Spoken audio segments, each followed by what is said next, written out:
Yovvoyi kelin. Detektiv sarguzasht roman. Muallif Nabijon Hoshimov. Birinchi qism 9-bo'lim. Kelinchakning o'g'irlanishi. Assalomu alaykum aziz tinglovchi. Videoni boshlashimizdan oldin kanalimizga obuna bo'lib qo'yishni unutmang. Bu siz uchun bir soniyalik ish xolos, biz uchun esa bu juda ham muhim va keyingi qismlarini yanada tezroq tayyorlab taqdim etishimizda asosiy turtki bo'lib xizmat qiladi. Iltimos, obuna bo'ling.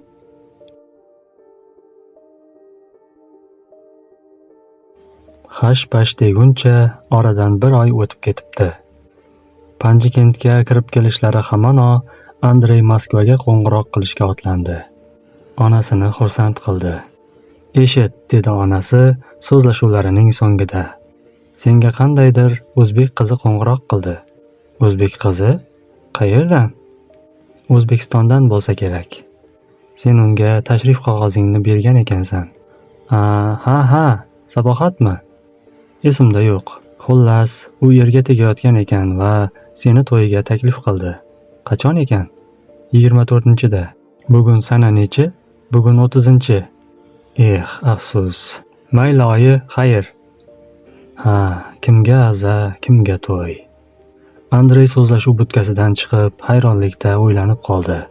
Nahotki bu Sarvarning qallig'i bo'lsa-ya? Yo'q, bo'lmagan gap. Sarvarga nima desam ekan-a? Qiziq bo'ldi-yu. U ko'p narsani rejalashtirayotgan edi. Har holda ular jannatg'orda birga yashashganida edi. Biznesimiz zo'r bo'lardi-da. Moskva tinch ekanmi? Moskva-ku tinch, deb xo'rsanib qo'ydi do'sti. O'zbekiston notinchga o'xshaydi. Nima? Yo'lda tekshirish qattiqmikan? Bilmadim, lekin Sabohat erga tegibdi. Sarvar mensimay kulib qo'ydi. Buni oying aytdimi yoki tushingda ayon bo'ldimi? Oyim aytdi. Sabohat uyimizga telefon qilibdi. Meni to'yiga taklif qilibdi. Sarvar rulda borardi. To'g'ri, o'rtog'i ba'zan hazillashib, jig'iga tegishni yaxshi ko'rardi. Lekin hozirgisi o'tib ketdi. Sarvar to'satdan mashinaning tormozini bosib yubordi. Katta tezlikda ketayotgan mashina yo'l ustida bir aylanib ketdi. "Nega so'kinyapsan? Senga nima bo'ldi?" deya qichqirdi Andreyning chindan jahli chiqib. Sarvar uning yoqasidan oldi. "Sen men bilan bunaqa hazillashma. Nima desang de, o'zimni so'k, onamni so'k, lekin Sabohatning ustidan mayna qilishingga yo'l qo'ymayman." Andrey gapning nimada ekanini tushunib, jim qoldi va nihoyat tilga kirdi. Yo'q do'stim. Bu safar hazillashmayapman. Sen ham uyingga qo'ng'iroq qilib ko'r. Hammasi ravshan bo'ladi qo'yadi. Kechirasan, Andrey. Sal qiziqqonlik qildim. Yigitchilikda bo'lib turadi. Ular Urgutga yetib kelishdi. Sarvar pochtaga qarab chopdi. "Oyjon, bir gap eshitdim, shu rostmi?" deya qichqirdi u qisqacha salomalikdan so'ng. Gavharoy o'g'lini alqab ha deb sayrayverdi. "Men sizdan so'rayapman. Sabohat hozir qayerda?" Qo'y o'sha qizni, u suyuqoyoq ekan. Otasi uni oq qilibdi. Uyidan qochib ketibdi. Uni esingdan chiqar o'g'lim. Men senga shunday chiroyli qizni topib qo'ydimki. Ona tinmay javrar, lekin Sarvarning quloqlari tom bitgan edi. Nima? Suyuqoyoq? Oq qilgan? Uyidan qochgan deydimi? Oyi, rostdan Sabohatning to'yi bo'ldimi deb so'rayapman. Voy, qo'y o'sha qizni tag'in eslatmagin-e. To'yi ham qurib ketsin uni. Sepsiz o'zi bir yigitnikiga borib kirib olganmish. Mahalla ko'y pul yig'ib to'y qilib berishganmish. Akbar akalar ham to'yga borishmabdi. Nima? Mahalla ko'y pul yig'ib? Sarvar toshdek qotib qoldi. Cho'ntagidan bir siqim pul chiqardi va uni majaqlay boshladi. Sepiga pul bo'lmaganmish. Alo? O'g'lim, eshityapsanmi? Qachon kelasan? Ana u qizni ko'rgin. Alo? Sarvar go'shakni joyiga ilib ham qo'ymadi. "Sizdan 1 so'm 62 tiyin", dedi telefonistga qiz. Sarvar sarxush holda qo'lidagi ezg'ilagan bir siqim pulni uning oldiga tashladi-da chiqib ketdi. "Hoy, to'xtang.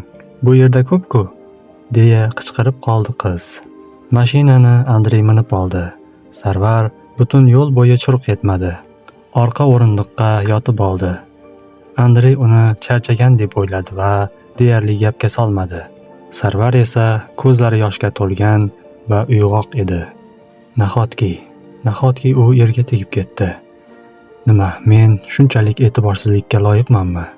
Nahotki u dadasidan, atrofidagi ta'sirlardan cho'chimadi.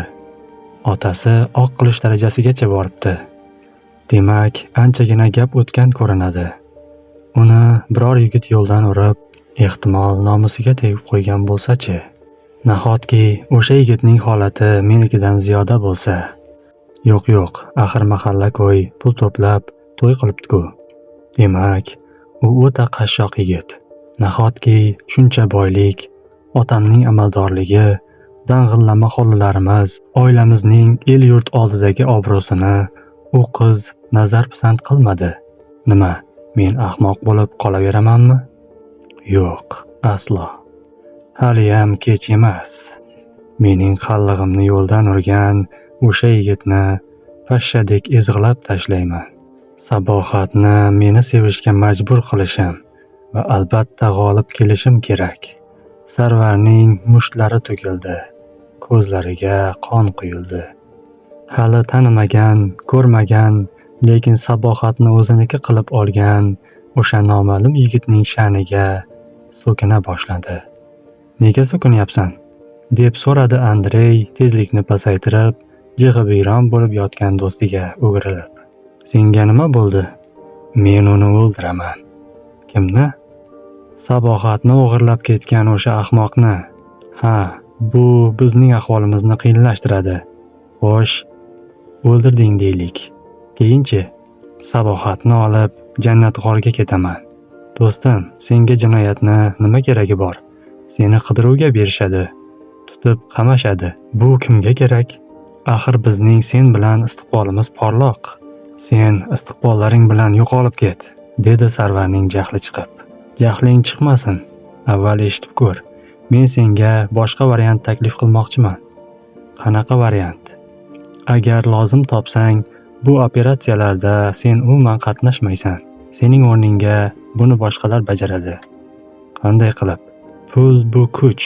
U bizning cho'ntagimizda. O'ylab ko'r. Sarvarning ko'zi yaraqlab ochilgandek bo'ldi. Tushundim. Faqat kimni yollaymiz? Hech kimni. Sen uchun va umumiy ishimiz uchun yaxshisi buni o'zim bajaraman. Nima? Deb yubordi Sarvar hayrat bilan. Nima? Qarzdor bo'lib qolishdan qo'rqyapsanmi? Hazillashmayapman. Tushunasanmi? Odam o'ldirish bu iflos ish. Biz esa qotilliksiz uddalaymiz. Men Sabohatni taniyman. Ustiga ustak u meni to'yiga o'zi taklif qilgan. Sarvar Andreyning bu g'oyasidan ich-ichidan quvonib ketdi. Qani, mashinani to'xtatchi. Nimaga? Dedi u va mashinani bir chetga to'xtatdi. Endi tush.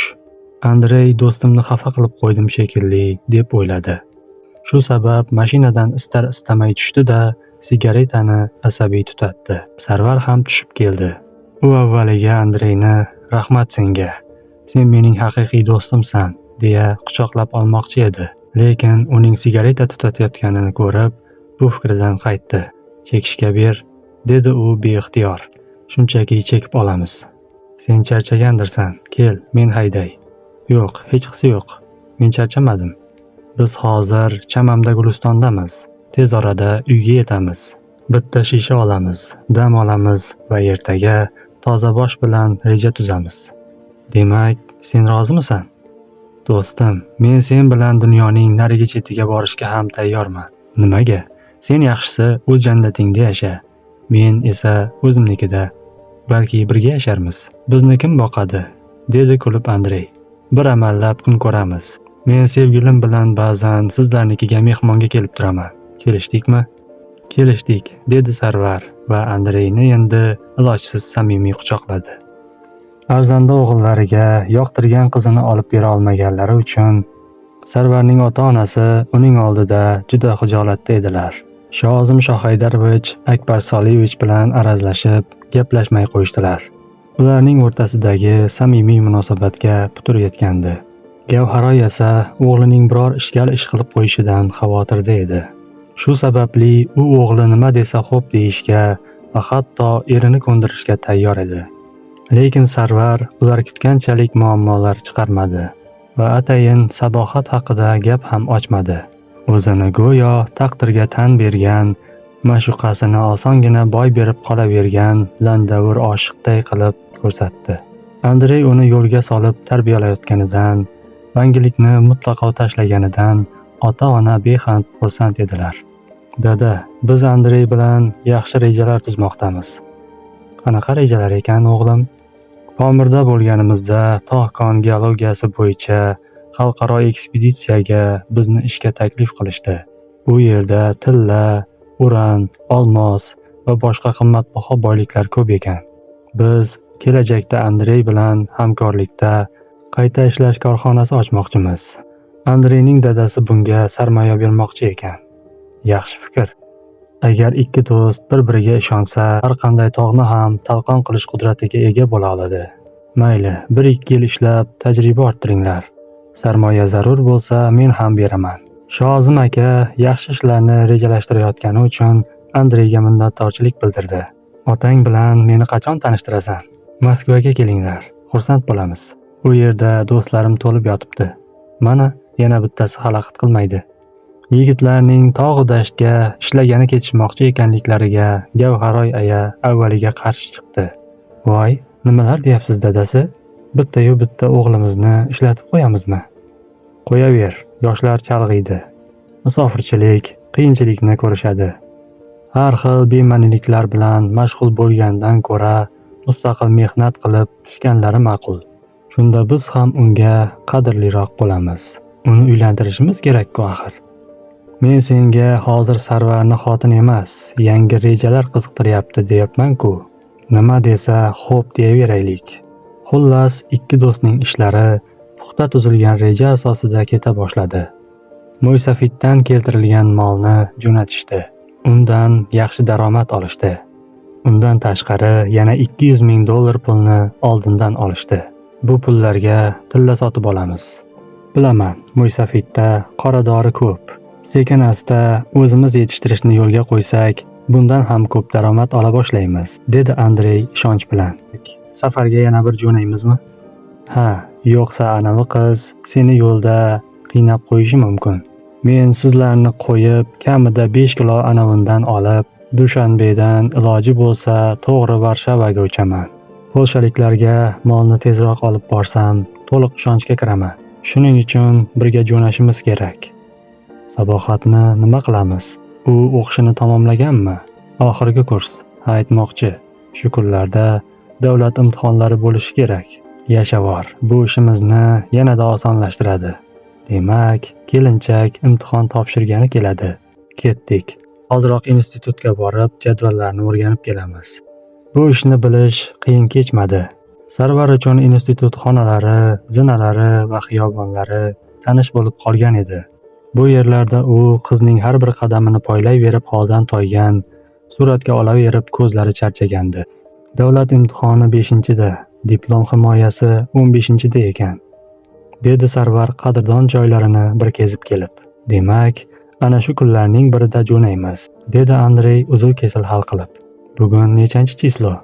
3. Nima qilib o'tiribmiz bo'lmasa, olib ketadigan narsalarni ro'yxatini qilaylik. Ular qog'oz ruchka olib jiddiy kirishishdi. Xo'p, bo'lmasa mana, deya Sarvar ro'yxatni tuza boshladi. Tilla taqinchoqlar $100,000, tuz 10 kilogramm, gugurt 1 yashik yoki yondirgich, o'q-dori 1 yashik, qishki sport kiyimlari 2 juft, alpinizm anjomlari, xo'jalik asboblari va aptechkalar, ko'rpa-to'shak, palatka, sham 1 yashik, guruch 1 qop, miltiq 2 dona. Yo'ldan 3 ta ot va 4 ta eshak sotib olib, yo'l boshlovchisiz o'zimiz ketaveramiz. Bo'ladimi? Bo'ladi. Yana akkumulyator, fonarlar, musiqa markazi, yangi yil chiroqlari, rangli shamlarni ham qo'shib qo'y. Nega? Nega bo'lardi? Jannatday bo'lsin-da. Sarvar buni ko'z oldiga keltirib kulib qo'ydi. Ha, aytmoqchi, dedi Andrey. Har ehtimolga qarshi zanjir va kishan olishni ham unutma. Nega? Kelinchak qochib ketmasligi uchun, chunki u osonlikcha bo'yin egmasligi turgan gap. Sarvar indamadi. Javob o'rniga chuqur xo'rsinib qo'ydi. O'sha kuniyoq bozorga borishdi va ro'yxatdagi hamma narsani sotib ola boshlashdi. Ularni garajga joylashdi. Lekin eng muhim tovar bo'lmish kelinchakdan hali darak yo'q edi. Ular institutni va yotoqxonasini to'xtovsiz kuzata boshlashdi. Sarvar asosan institut ro'parasidagi mashinaning ichida o'tirar, qora ko'zoynak taqqan Andrey koridor va zallarda tentirab yurardi. Reja bo'yicha Andrey uni tasodifan uchratib qolgach, so'ngra uni biror restoranga tushlikka taklif qilishi va qiz ichadigan ichimlikka uxlatadigan dori solib qo'yishi, keyin esa narkoz hidlatib, orqa o'rindiqqa yotqizib, ustiga adyol tashlab olib ketishlari kerak edi. Niva garajda shay qilib qo'yilgan, ovga esa 06da chiqishgandi. O'lja qo'lga olingach, Andrey uni shaharning bir chetidagi belgilangan joyga olib boradi. Sarvar esa uydagilar bilan xayr-xo'sh qilib, Nivani minib ketadi. Reja juda jiddiy bo'lib, bu safar ko'knori xayolga o'xshamasdi. Poytaxtning sokin osmonida subhidam tong otdi. Shinam ko'chalarga mashinalar suv sepa boshladi. Yoz fasli kirib kelgani uchun yo'l va trotuarlar bo'yi, xiyobonlarda rang-rang gullar barq urib ochilgan. Ko'plab ishchilar o'sib ketgan o'tlarni o'roq bilan o'rib, yashil manzarali daraxtlarni esa gulqaychi bilan qiyib, tekislamoqda edilar. Avtobusdan tushib kelgan Sabohat ana shunday tonggi yumushlarni tomosha qilib, o'z hayotidan mamnun holda nim tabassum bilan institut sari ketib borardi. Hali vaqtli, poyezd erta kelarkan. Shuning uchun u Telman bog'ini aylanib kelmoqchi bo'ldi. Bu payt ikki do'st bekatdan institut tomon ketayotganlarni ham kuzatib, ham nonushta qilib ro'paradagi kafeda o'tirishardi. Egniga chiroyli adras ko'ylak va qizlarning marg'iloncha do'ppisini kiyib, sochini maydalab o'rib olgan qiz ularning e'tiborini tortmay qolmadi. Lekin qiz kutilmaganda bog' tomon keta boshladi. "Qara, menimcha o'sha", dedi Sarvar. Andrey yalq etib qaradi va ko'zi kelinchak bo'lib, gulday ochilib ketgan Sabohatga tushdi. "Mijozimiz keldi shekilli. Xo'sh, rejalar qanday?" "Olg'a", dedi Andrey va shoshib borib mashinaga o'tirdi. U mashinani g'izillatib, bog' tomonga aylanib o'tib, qizning yo'lini kesib chiqish uchun haydadi va kirish darvozasi oldida to'xtab, uni poylay boshladi. Nihoyat uzoqdan kelinchak ko'rindi. U shoshilmay, o'z hayotidan mamnun, mag'rur yurib, allaqanday qo'shiq xirgoyi qilib kelardi.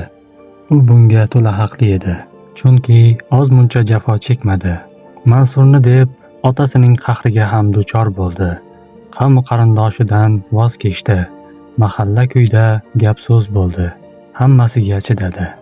O'z baxti uchun kurashdi va g'olib keldi. O'tgan hafta chiroyli to'ylari bo'lib o'tdi. Lekin asal oylarining boshlanishi bitiruv imtihonlari davriga to'g'ri kelib qoldi. Chillali kelinni uydan bir qadam ham chiqarib bo'lmaydi deyishadi.